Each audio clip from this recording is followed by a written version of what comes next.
My siblings looked down on me and banned me from all their weddings, so I didn't invite them to mine. What followed left them speechless. My name is Emily, and I'm the youngest of 5 kids. My siblings, Mike, Chris, Rachel, and Josh, were all so much older than me that sometimes I felt like I was part of a different family. By the time I was old enough to start forming memories, they were already moving out, going to college, or starting their adult lives. It was like I was an afterthought, a weird tag-along they had to put up with. But even so, I loved them. When you're the youngest kid, you look up to your older siblings like they're heroes. I thought Mike hung the moon when I was little. He was the cool oldest brother who could do no wrong. Chris was quieter and more serious, but I still adored him. Rachel was my big sister, the one I always hoped would let me into her life and show me how to be like her. And Josh, the baby of the older ones, felt the closest to me in age, but even he kept me at arm's length. The first time it really hit me how I didn't matter to them was Mike's wedding. I was 10 years old. 10 is that weird age where you feel old enough to be included in grown-up things, but still young enough to be treated like a child. When Mike and his fiancée, Sarah, announced they were having a child-free wedding, I assumed that didn't mean me. I wasn't some random kid who would throw food or scream during the vows. I was his sister. I still remember the day my parents sat me down. I'd been so excited, I even asked my mom if I could wear one of her necklaces for the big day. That's when she said it. Mike and Sarah are having an adults-only wedding, Emily. You're not going to be able to come. I stared at her for a second, trying to process. But I'm not like other kids, I said, trying to reason with her. I'll be quiet, I promise. She patted my head like I was some kind of puppy. It's just for adults, sweetie. You'll understand when you're older. I didn't understand at all. I cried in my room for hours. Mike was my brother, and I wanted to see him get married. I wanted to be there to watch Sarah, who I already thought of as my sister, walk down the aisle. But instead, my parents left me with a babysitter. I remember the feeling of staring at the clock that day, imagining everything I was missing. When Mike came home from his honeymoon, I thought maybe he'd bring it up. Maybe he'd say he was sorry I couldn't come or tell me some funny story from the wedding. But he didn't. He acted like I wasn't even a part of it, like I wasn't even worth acknowledging. 2 years later, Chris got engaged. I was 12 by then, and I thought things would be different. I was older, quieter, and very well behaved. I didn't whine or cause a fuss, and I made sure everyone knew it. So, when they said his wedding was child-free too, I thought, okay, but this time I'll be invited. Nope. Once again, I got the same speech. Chris and his fiancée want the wedding to be adults only, Emily. It's not personal. Not personal, it felt personal. How could it not be personal when it happened twice? I tried not to cry this time. I was older, and I wanted to act more mature. I didn't beg or scream. I just sat quietly while my parents made their excuses. My mom even tried to comfort me. You'll have your own wedding someday, and it'll be wonderful, you'll see. But it didn't make me feel better. I was starting to realize something. My siblings didn't see me as family, at least not in the way I saw them. When Rachel got engaged, I was 15 by then. I was a full-on teenager who wanted nothing more than to feel included. At first, Rachel didn't even plan on banning kids from her wedding. She wanted everyone to come, but of course the family had to get involved. My aunts and uncles kept saying things like, "It's so refreshing to have a wedding without kids running wild, and children just make things so chaotic." Eventually, Rachel caved. The rule became no one under 16. I was 15, so close that it felt like a slap in the face. I went to Rachel and asked, "Can I just be an exception? I'm your sister. I'll be quiet, I promise." Rachel looked at me with this serious expression and said, "If I make an exception for you, what about the other kids? It wouldn't be fair." Fair? Are you kidding me? I lost it. I started yelling, "It's not fair that I can't go to any of your weddings. I'm not just some kid, I'm your sister." That's when my parents got involved. I got grounded for 6 months for disrespecting Rachel and causing drama. 6 months. I spent most of that time in my room just stewing in my anger and hurt. By the time Josh got engaged, when I was 17, I didn't even bother asking. I already knew I wouldn't be invited. Sure enough, the announcement came, child-free wedding. At that point, I was numb to it. I didn't cry, I didn't yell, and I didn't ask why. I just accepted it. But what really stung? My cousin Amanda, who had just turned 18, was invited. I heard about it through the family grapevine. Apparently, they thought 18 was the cutoff. The irony wasn't lost on me. Amanda was only a few months older than me, but she got to go because she'd hit the magical age of adulthood. When my parents asked why I didn't make a big deal congratulating Josh, I just shrugged. I sent him a quick text, "Congrats, hope it's a great day." Then I locked myself in my room, like I always did. By that point, I had started to check out emotionally. I realized that I just didn't matter to them. I wasn't their little sister. I was just a kid they barely thought about, and it hurt. It really, really hurt. Years passed after the last wedding. I stopped trying to fit into my siblings' lives because, honestly, I was just tired. Tired of being the one left out. Tired of being the kid sister who no one cared about unless it was convenient for them. By the time I met my now fiancé, Tyler, I'd pretty much checked out of the family dynamic. I didn't expect much from anyone anymore. Tyler was the first person to actually listen when I told him about my family. I remember sitting on his couch telling him about how I'd been banned from 4 of my siblings' weddings, and he looked genuinely shocked. "Wait, they didn't invite you? Not even when you were like 15? "Nope," I said, trying to play it off like it didn't hurt anymore. "What the hell? You're their sister," he said. He just sat there shaking his head for a minute before adding, "That's seriously messed up." I think that was when I realized it really was messed up. I'd spent so many years convincing myself it was normal. Child-free weddings sounded reasonable on paper. It wasn't like I was being deliberately targeted, right? But no, 4 times my family chose to exclude me. Not a single sibling thought, "Hey, Emily should be there." It wasn't normal. So when Tyler and I got engaged a few years later, I knew one thing for certain: my wedding was going to be different. My wedding was going to be full of people who actually cared about me, people who wanted to celebrate me, not just show up because it was expected of them. That's when I made my decision. I wasn't inviting my siblings. It wasn't some big dramatic moment. I didn't write an angry letter or announce it in the family group chat. I just left them off the guest list, simple as that. I knew it would blow up eventually, but I figured I'd cross that bridge when I got there. The first sign of trouble came about 2 months before the wedding. My mom called me randomly one afternoon, acting weirdly chipper. I should have known something was up. "So, Emily," she said in that voice she always used when she wanted something, "how are the wedding plans coming along?" "Good," I said cautiously. "Everything's almost done." "That's great," she said, pausing for a moment before adding, "Your brothers and sister haven't gotten their invitations yet. Did you send them out already?" My heart started pounding. I didn't want to have this conversation. Not yet. "Yeah, I sent them out," I said, trying to sound casual. She didn't miss a beat. "Well, they didn't get one. Maybe it got lost in the mail." I sighed. "Mom, I didn't invite them." There was silence on the other end of the line, just a heavy, shocked pause. Then came the explosion. "What, Emily? How could you not invite your own family, your siblings? What's wrong with you?" I gripped the phone and tried to stay calm. "They didn't invite me to their weddings, Mom. Not a single one of them. So, I'm returning the favor. It's fair." She sounded like I just committed a crime. "That was different. You were young. They didn't mean to hurt you." I laughed bitterly. "Well, it hurt anyway, and now I'm done pretending like it didn't." She started in on the guilt trip immediately. "Emily, you're being spiteful. Family is family. You don't just shut them out like this. What are people going to think?" And there it was. What will people think? My mom's favorite concern. I cut her off before she could say anything else. "I don't care what people think, Mom. This is my wedding, and I'm only inviting people who care about me. They didn't care enough to include me in their big days, so I don't see why they deserve to be at mine." She hung up on me. I wasn't surprised.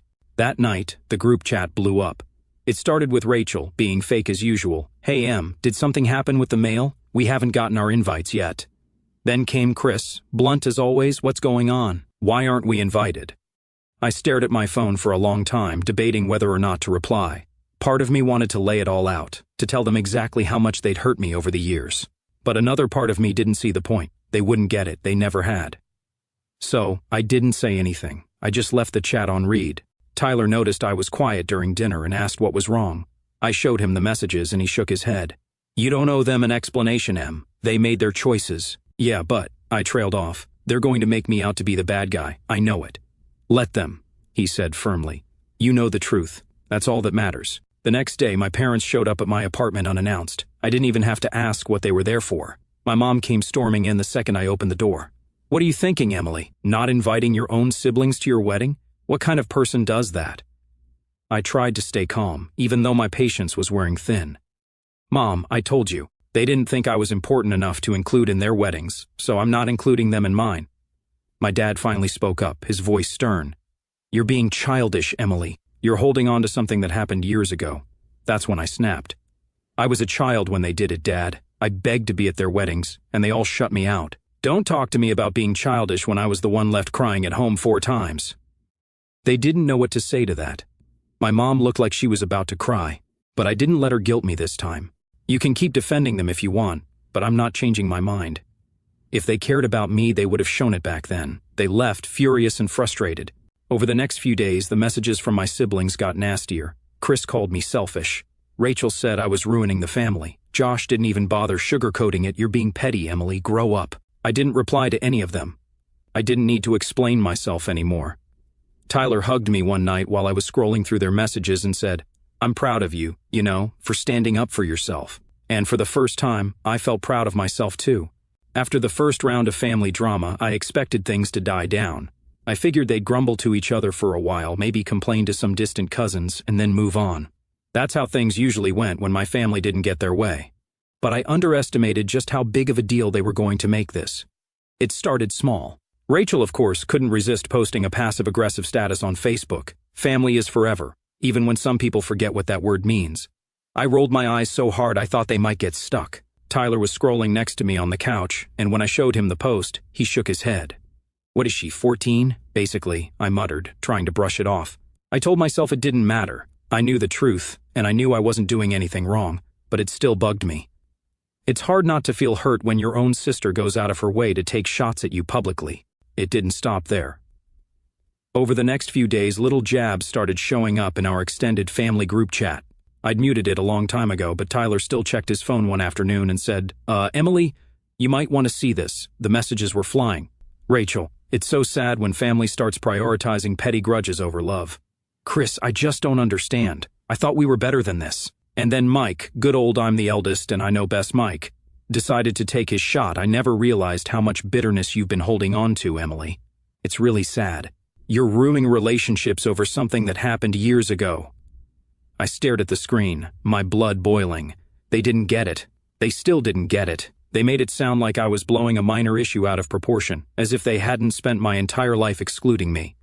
I wanted to reply. I wanted to type out every single thing they had done and make them see how hypocritical they were being. But I knew better. Arguing with them would just give them more ammunition. They'd spin my words into me being dramatic or unstable or whatever else they wanted to say to avoid taking responsibility. Instead, I did the one thing they never expected. I left the group chat. That night, my mom called me. I knew she'd heard about the group chat incident because she jumped straight into yelling the second I answered. Emily, what is wrong with you? Hi, Mom, I said flatly. Don't start with that attitude, she snapped. Do you know what you've done? Your siblings are heartbroken. You're destroying this family. Heartbroken? I laughed bitterly. They ignored me my entire childhood, but now they're heartbroken? Give me a break. You're being so spiteful, she said. You've always been like this, holding on to grudges and making everything about you. That's when I lost it. I'm the one holding grudges? Mom, I was 10 when Mike got married. 10. I cried because I wanted to be there, and you all told me I didn't matter enough to be included. And it didn't stop there. It happened again and again and again. I begged to be at Rachel's wedding, and she told me no because it wouldn't be fair. That was years ago, she said dismissively. Yeah, and I'm still living with the way it made me feel. You all decided I wasn't important enough back then. Why should you suddenly get a front row seat to my life now? She didn't have an answer to that. Instead, she tried to flip the script. This isn't about the weddings, Emily. This is about you pushing everyone away because you're bitter. Tyler's probably encouraging you, isn't he? I groaned. Mom, stop blaming Tyler. This has nothing to do with him. This is about me finally realizing I deserve better than to be treated like I don't matter. Her voice softened, like she was trying to play the concerned mother. Emily, you don't understand. Family is all you'll have in the end. Friends and partners come and go, but your family is forever. No, I said firmly. Family is supposed to care about you. They're supposed to love and support you. That's not what you've been to me. She started crying, big dramatic sobs that I knew were more about guilt-tripping me than anything else. You'll regret this one day, Emily, she said through her tears. You'll see. I don't think I will, I said quietly before hanging up. Over the next week, things got worse. I blocked Rachel and Chris on social media because I couldn't take the constant snide comments. My mom called Tyler twice, apparently hoping to talk sense into him. He didn't answer. Then Mike sent me a long email, yes, an actual email, about forgiveness and family unity. He even had the nerve to quote some Bible verse about letting go of anger. I didn't respond. Tyler and I sat down one night, and I vented about everything. It's like they're determined to pretend I'm the problem. They don't see how messed up it is that they ignored me for years and then flipped out when I finally stood up for myself. You know what it is? Tyler said. They're not mad that they weren't invited. They're mad that they don't get to control you anymore. That hit me like a punch to the gut. He was right. My whole life, my family had treated me like an afterthought, like someone they could dismiss whenever it suited them. But now that I was doing something for myself, something they couldn't control, they couldn't handle it. "They'll get over it eventually," I said, though I wasn't sure I believed it.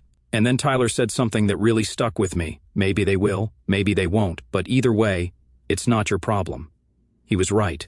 For the first time, I realized I didn't owe my family anything. Not my time, not my attention, and certainly not an invitation to my wedding.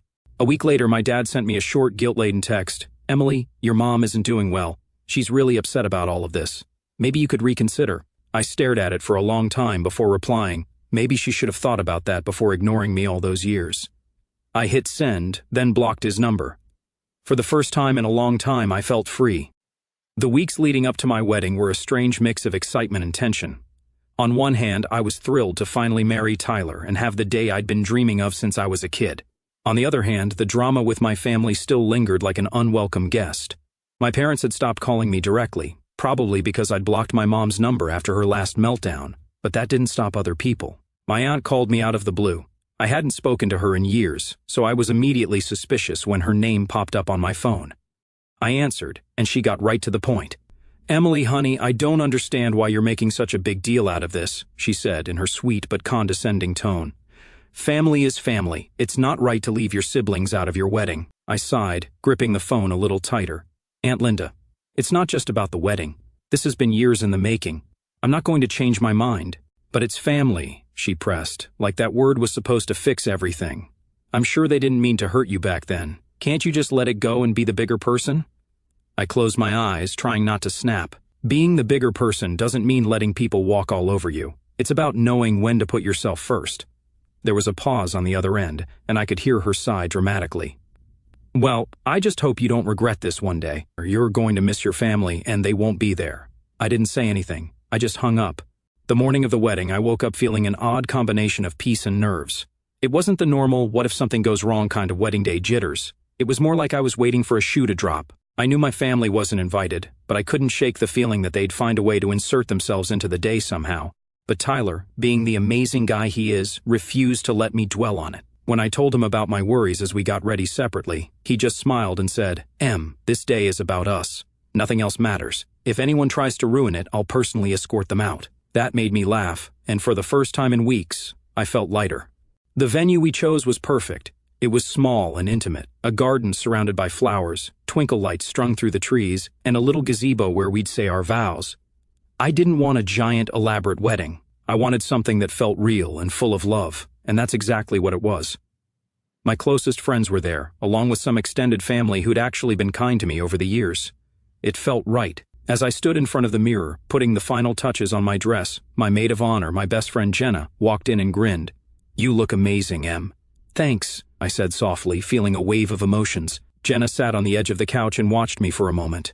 "Are you okay?" I hesitated before nodding. "Yeah, I'm just, I don't know, sad, I guess. Not about today. Today is perfect. But about the fact that my family isn't here." She frowned and leaned forward. "Emily, it's okay to feel that. Just because you made the right choice doesn't mean it doesn't hurt." Her words hit me hard. I turned to look at her, tears welling up in my eyes. I wanted them to care, you know? I wanted them to fight for me when I was a kid, and they never did. Jenna stood up and hugged me tightly. "You don't need their approval. You have people who love you. Focus on that." I nodded, taking a deep breath. She was right. Today wasn't about my family. It was about me and Tyler. When the ceremony started, I was so overwhelmed by the beauty of it all that I forgot about everything else. I remember standing at the end of the aisle, staring at Tyler and thinking, this is it. This is what happiness feels like. As I walked toward him, I felt this sense of freedom wash over me. I wasn't the forgotten little sister anymore. I wasn't the kid who begged to be included and got turned away. I was a bride, surrounded by people who truly loved me and wanted to see me happy. The vows were perfect. Tyler promised to love me, protect me, and always stand by my side, and I promised the same. By the time we said, "I do," there wasn't a dry eye in the audience, including mine. The reception was everything I hoped it would be. We laughed, we ate, we danced until our feet hurt. My friends toasted to us, sharing funny stories and heartfelt wishes for our future. Tyler's parents, who had always been so kind to me, told me they were proud to have me as part of their family. At one point, I snuck away from the crowd just to take it all in. I stood at the edge of the garden, looking at the lights twinkling in the trees and the people laughing together, and I felt so full. For so many years, I'd believed the lie my family told me, that I didn't matter, that I wasn't important enough to be part of their lives. But standing there, watching all these people who truly cared about me, I realized something. I matter to the people who actually deserve to know me. Later that night, as the reception started winding down, one of my cousins pulled me aside. "Hey, Emily, I probably shouldn't say this, but..." I groaned. "What is it now?" She looked sheepish. "Your mom and Rachel apparently threw some kind of dinner tonight, like as an alternative to your wedding." I stared at her for a second, then burst out laughing. "Are you serious?" She nodded. "I know, it's pathetic. I just thought you should know." I shook my head, still laughing. "That's fine. Let them throw their pity party. I hope the food's good." I could tell my cousin expected me to be upset, but honestly, I wasn't. If anything, it was proof that I'd made the right decision. My family had spent my whole life excluding me and then trying to justify it. Now that I was the one drawing the boundary, they couldn't handle it. At the end of the night, Tyler and I shared one last dance while everyone gathered around us. As we swayed together, I whispered, "I'm so happy we did this." He smiled down at me. "Me too, Em. This is just the beginning." And for the first time, I believed it. My family wasn't there. They didn't get to see the best day of my life. But that was their loss, not mine. Because as I looked around the room, surrounded by love and laughter, I realized I had everything I'd ever needed, and none of it had come from them. I thought the worst of it was over after the wedding. I really did. The day had been perfect, everything I hoped for and more, and I felt like I'd finally moved on from my family's nonsense. I didn't miss them at the ceremony. I didn't spend a second wondering what it would have been like if they were there. I was surrounded by people who loved me, and that was enough. But if there's one thing I've learned about my family, it's that they don't like being ignored. It's almost like they couldn't handle the fact that I was happy without them. So, they decided to stir the pot one last time. It started with a message from Rachel a week after the wedding. Of course it was Rachel. She'd always been the one to throw the first stone when it came to family drama. "Saw some pics from your wedding. I can't believe you had it in a garden. Looked casual, but I guess that's what you wanted." I stared at the message, stunned. She couldn't even pretend to be nice. It wasn't enough for her to just leave me alone. She had to find something to criticize. I was tempted to reply with something snarky, something about how her wedding might have been fancier, but at least mine wasn't full of fake smiles and people who didn't care about me. But I stopped myself. I didn't owe her a response. A few days later, I started getting messages from extended family members I hadn't heard from in years. Apparently, Rachel, Mike, and Chris were on some kind of campaign to paint me as the villain. My Aunt Linda, yes, the same one who tried guilt-tripping me before the wedding, sent me another message. "Emily, I don't know what happened between you and your siblings, but they're really hurt. Rachel says she tried to reach out, and you're ignoring her. Maybe it's time to let go of the past." I sighed and rolled my eyes. How many times did I have to explain this? How many people did my siblings need to rope into this mess before they realized I wasn't budging? Tyler noticed I was frustrated and sat down beside me. "Another guilt trip?" he asked, glancing at my phone. "Yeah, Aunt Linda again. She says they're hurt." He snorted. "Hurt because they can't control you anymore." I smiled faintly. He wasn't wrong. I just don't get it. They ignored me for years. I begged to be included in their lives, and they shut me out. Now suddenly, I'm the bad guy for setting boundaries? "That's how it always goes," he said softly. "When you start protecting yourself, the people who hurt you are the first ones to cry about it." The real low point came a few days later when my mom showed up unannounced. It was a Sunday afternoon, and Tyler and I were having a lazy day, making brunch in pajamas, laughing over burnt pancakes. We heard a knock at the door, and I froze. I just knew it was her. Sure enough, I opened the door to find my mom standing there, looking as dramatic as ever. "Emily," she said, her voice already carrying that familiar tone of disappointment, "we need to talk." I sighed. "Mom, now isn't a good time." She didn't care. She pushed the door open slightly, trying to step inside. Tyler appeared behind me, gently putting his hand on my shoulder for support. "Emily, please," she continued. "This has gone far enough. Your siblings are devastated." "Devastated? Do you really think this is how family should act?" I clenched my jaw and kept my voice calm. "You don't get to show up here and lecture me, Mom. I invited the people who care about me to my wedding. They didn't make the cut, and that's their fault, not mine." Her face fell into that familiar look of disbelief, like she couldn't comprehend how I could possibly stand up to her. "You don't mean that. They love you, Emily. They're your family." "No, Mom," I said, my voice firm. "Family doesn't make you feel small. Family doesn't leave you out when you're a kid, and then demand to be part of your life when it's convenient for them. I spent my entire life trying to prove I mattered to them, and they never cared. I'm done." She blinked, stunned into silence for once. I could tell she wanted to argue, but Tyler stepped forward, his voice gentle but strong. "I think it's time for you to leave. he said simply. My mom looked between the two of us, her face a mix of anger and sadness. You'll regret this, Emily, she said, her voice soft now, like she was delivering a prophecy. You'll miss us one day, and we won't be there. I met her eyes, unflinching. No, Mom, I won't. Tyler shut the door behind her, and for a moment I just stood there trying to process it. I thought I'd feel guilty, but I didn't. I felt relief. The next day, I got a text from Chris. Mom said she came to talk to you, and you slammed the door in her face. Real mature, Emily. You've turned into someone I don't even recognize. I read the message aloud to Tyler, who shook his head. Block him. You don't need that. And I did. One by one, I blocked every sibling and relative who decided to pile onto the guilt train. I realized something important that day. I didn't owe them my time, my energy, or even an explanation. For years, they made me feel invisible. Now, I was taking control. The weeks that followed were quiet for the first time in a long time. Without the constant messages and passive-aggressive comments, I finally felt like I could breathe.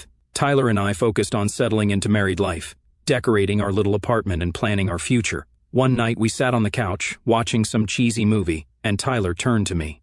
Do you regret it at all, not having them at the wedding? I thought about it for a moment before shaking my head. No, I thought I would, but I don't. I spent so long trying to earn their approval, and for what? I don't miss them. I don't miss feeling like I'm not good enough.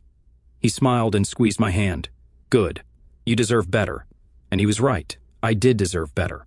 A month after the wedding, I got one final message. This time it was from Rachel's number, sent through a different phone since I'd already blocked her. You've destroyed this family, Emily. I hope you're happy. I stared at the screen for a second before deleting the message. I didn't even feel angry anymore. I just felt done. Because I was happy. For the first time in my life, I wasn't chasing their approval. I wasn't begging for scraps of love and attention. I was surrounded by people who cared about me, and that was enough. It always had been.